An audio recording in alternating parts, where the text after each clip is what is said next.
Hey everybody, it's me, Dixie Longgate.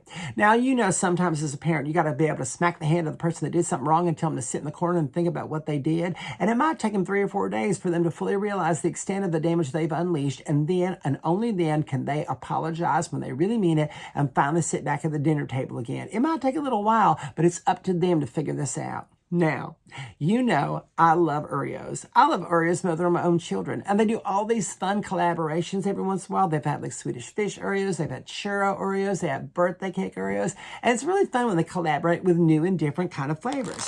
The newest one is called Coke Oreos. Well, that's interesting. Now, I opened up the package to test one out. Okay, let me tell you, the cloud of dust that comes into your face when you're first opening that package is something like you've never even seen before.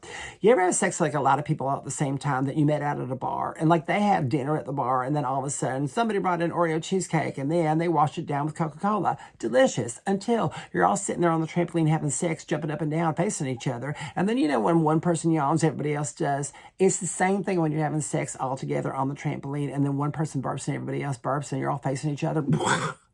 That is the smell when you open up the Oreos. It's delicious, but intense, all right? So I had one, and it's great. It's something I would have, maybe have a second package of, and then say, I've done that. I don't even do that anymore. But sometimes you leave well enough alone, and you just move on. But they didn't, because not only do we have Coke-flavored Oreos, we got Oreo-flavored Coke.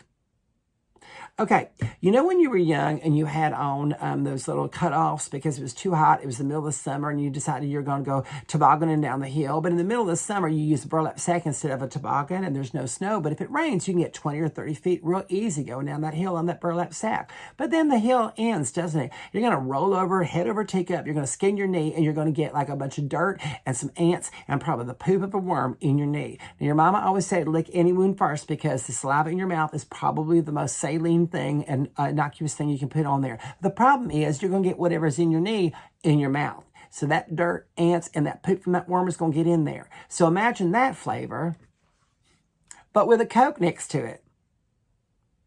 I've been drinking this for 3 days. I am determined to get through this because I paid for it. But that's how unsettling this flavor is. Sit in the corner.